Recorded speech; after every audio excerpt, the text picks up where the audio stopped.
learn the basics of PyTorch. The last few weeks, we did algorithmic trading using PyTorch and NumPy and scikit-learn and some other frameworks. PyTorch is a really powerful framework. In fact, it's probably it's the framework that wins all the frameworks, from building AI applications, things like large language models, the impressive AI. You've used ChatGPT before, you've used PyTorch. It's where things are based on. PyTorch is actually a rather advanced and involved framework, which includes a lot of tools and utility. It's got a lot into it. And the more you know it, the more you can take advantage of it. Otherwise, you'll do things like I did, where I was not aware of all the different amazing things PyTorch can do when it comes, batteries included, right? It's got everything. And so at moments when I could have used the framework, instead I used my knowledge of machine learning to build it myself, when I should have just been using the framework. I could have been doing that all along. You never knew. So the plan today is we're going to be walking through PyTorch and the introductions, the quick starts, the tutorials. We'll see how far we get. We'll just give it a shot. We'll see if we can learn some new things. I think we will, because I was walking through a little bit of it, and there's some things that I didn't know that you could do. For example, the DataLoader. You could use the DataLoader, and my data was text-based data. And I was assuming that, if you're going to be importing data into a model, it needs to be vectorized. It needs to be pre-vectorized. Apparently, if you use the DataLoader or data sets, it gives you the capability to leverage raw data, non-vectorized, so you can sort of import and just use that data as the raw data source. So here, let's jump into it.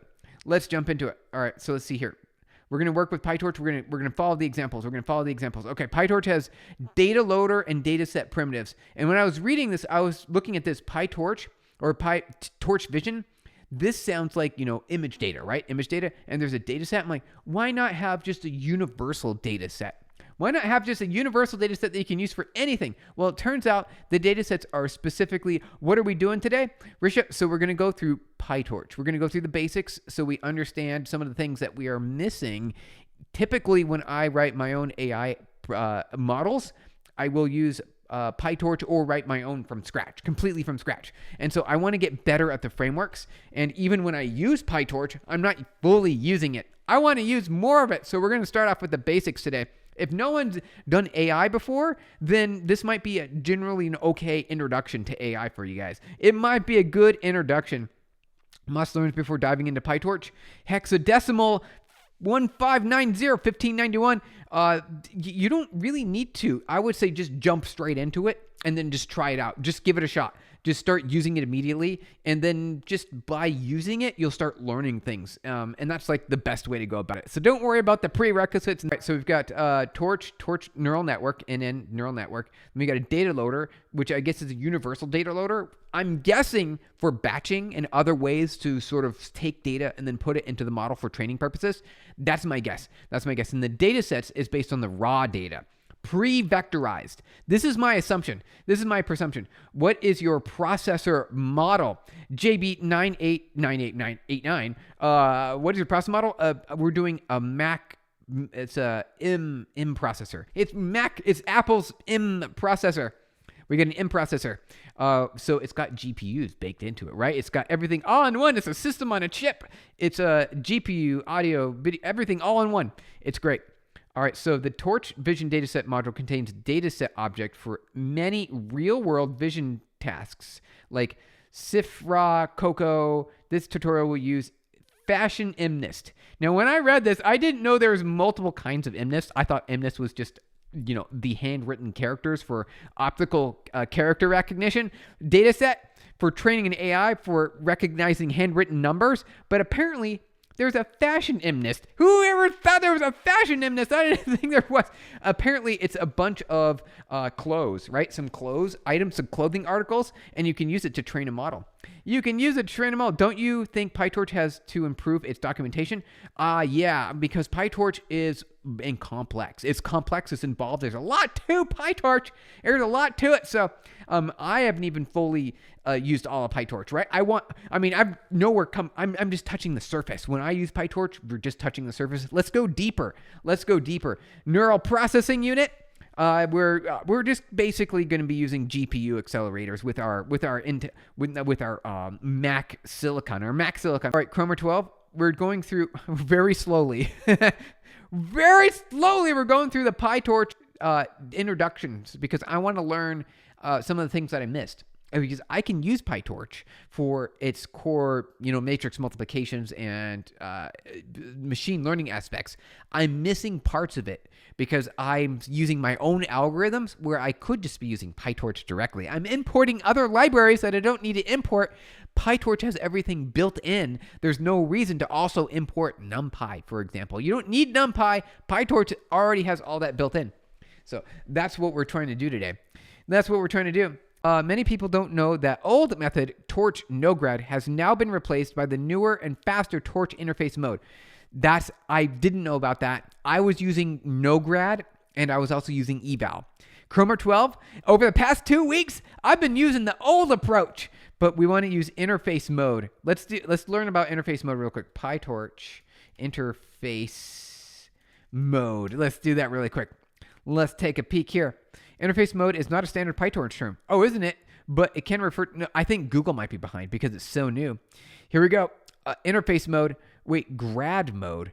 Context manager enables or disables interface mode. Interface mode is analogous to NoGrad and should be used when you're certain, when you are certain your operations will not interact with AutoGrad during the data loading or model evaluation.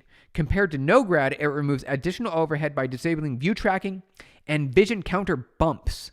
It's also more restrictive in that tensors created in this mode cannot be used in computations recorded by AutoGrad. Okay, so basically, when you want to use inference mode, basically when you're saying you're not going to be training the model anymore, when the model is going to freeze the weights and the biases, all the inputs and parameters, no inputs, no dropout, everything's going to be disabled, and it will be faster. It'll be a lot faster, but also it looks like specifically an AutoGrad thing. It looks specific to AutoGrad, which I've not used before. I've just regular Torch. I've done regular Torch before. So let's download the data. Let's copy this here. Let's copy that. All right, let's jump over here, set paste. All right, we're going to paste it in. We're learning some stuff. Okay, so training data set, fashion MNIST, which is apparently a bunch of pictures of clothes. It's apparently a bunch of clothes. We're going to set it for train, download true. Okay. Then we got our test data, which is the same thing, although we won't train false. Oh, cool. Okay. So this is all the training data exclusive of the test data, and the test data is separate here. All right. So there we go. So I bet you if we run that, it's going to download. No. Oh, wait. So our data. Let's pop back over. Finally over here. All right. So we downloaded it, looking good. All right. We passed the data set as an argument to the data loader. This wraps the iterable over our data set. Oh, does it? Wait, did that happen? We didn't do that, did we? Data sets. Okay. So this is what we're going to be doing. We haven't done it yet. So what do we got here? All right. So we imported our training data set, which is a bunch of fashion. It's a bunch of pictures of clothes. So we got a bunch of clothes. All right. So we got a bunch of clothes there. Let's go ahead and copy this. So we're going to do a batch size of 64. It's a pretty big batch. Let's see here. Oh, there we go. Batch size 64. Train data loader. Okay, so we've got our training data, and we got our test data, and then batch size. Okay, so data loader is going to. I knew it. I knew data loader was going to do this. I called it earlier in the stream before anything started. I was going to be like, we could use this for batching. We could absolutely use this for batching. Let's go ahead and open this and load it and see what happens. Okay, so we got our shape. Looks like this. Shape of X is NCHW. I guess height and width. I guess this is the number. I don't know what C is. 64 by 1 by 28 by 28. Okay, so it's a 28 by 28 image. Those are really small images, right? Am I looking at that properly? So let's jump back in here to our... All right, so we got the shapes, the outputs, creating a model. So we're going to create a model here. Let's actually look. Let's copy and paste it into our text editor real quick. To define a neural network in PyTorch, we create a class that inherits from the nn.module. We define the layers of the network in the init function, okay, and specify how data will pass through the network in the forward function. To accelerate operations in the neural network, we move it to the accelerator, such as a device, right? I know this is where the device comes in. CUDA, MPS, MTIA, or XPU. If the current accelerator is available, we'll use it. Otherwise, we'll use the CPU. Excellent. Okay, so we copied and pasted this here. So we'll grab this and we'll over here paste that in. Okay, let's go ahead and close that window. A flat RNN.flat. Wait, flatten. Where is this? Oh, interesting. So this is, we're creating a flatten. I don't know what this is. I really don't. I guess it's just going to take. Oh, the input data. Oh, got it. Okay, so this is going to deal with the input data. It's going to convert it into the right shape for our actual model, which is right here.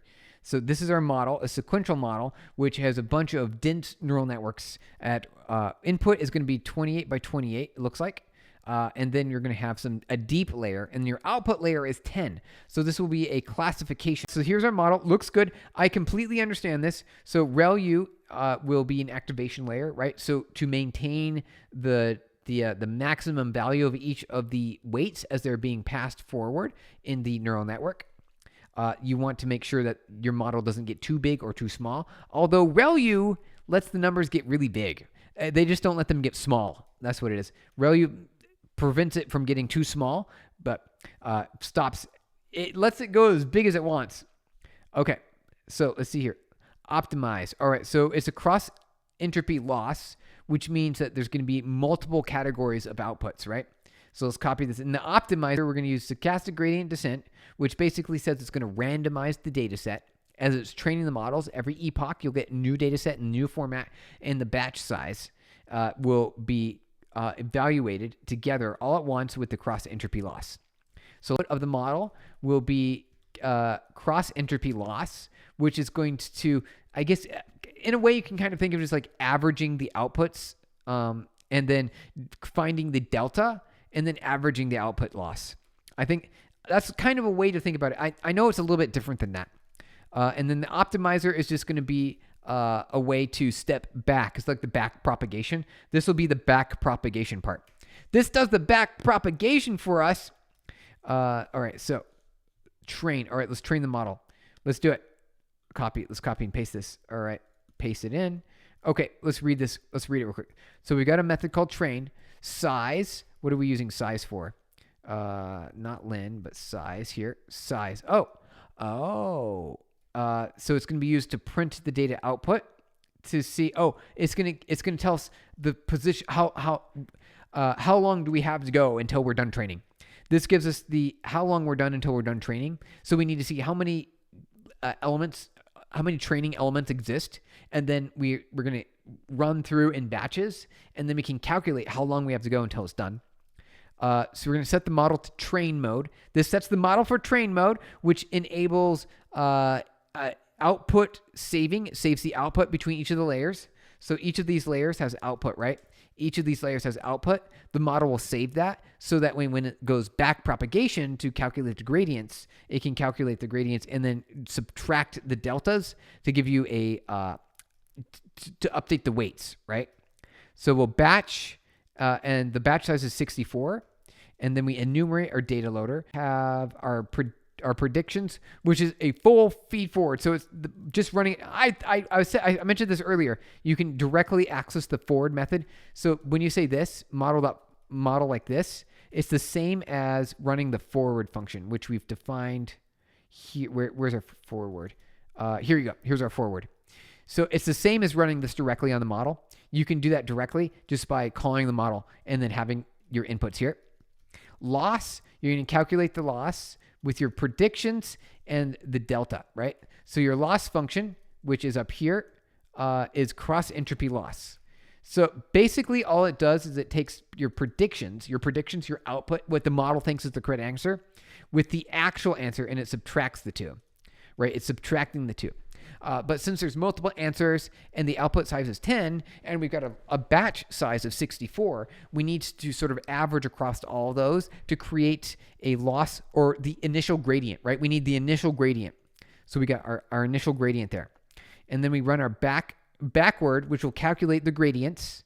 This will calculate all the gradients for all of our layers, which are right here. Calculates all the layers for all of our gradients. And then you run the optimizer. And the optimizer is pretty simple. All it's going to do is it's going to take the gradients, which are the losses. What's PyTorch? I feel like I've heard it before. Eddie Legendary, it is the world's most popular AI training framework. It's the world's most popular AI framework because it's used by OpenAI, which is ChatGPT, Anthropic, which is Claude Code, right? Facebook came out with it. It's Facebook's Meta. It's Meta's AI framework that they gave away to the world for free. It's open source, and it competes with Google TensorFlow, which is the other one. There's a whole bunch of other libraries that exist out there. PyTorch probably is number one. I think PyTorch is number one. So let's train and be done. All right, so this is it right here. We can train and be done, and then we can let's see what happens. Let's see what happens. Let's see, set paste. Here we go. All right, paste it in. 5 epochs. All right, print test done. All right, so this should be it. This should be it. Let's run it. Let's run it. Python, go. Oh, invalid tint test. FX. Wait. G. Here we go. Let's fix that. I know where that is. I know what we did wrong. I know what we did wrong. Where is that? X equals. Here we go. There we go. There we go. All right. Boom. All right. Oh, it's running. Okay. Oh, it's running really fast. Hey, it's doing pretty good. Okay. That's pretty decent. We did some pretty decent stuff here. Excellent. Look at that. Hey, we did it. 64% accuracy. That is not good. That is not a great accuracy. That is a very low F1 score. Though I think it's actually pretty decent that we went through the tutorial today.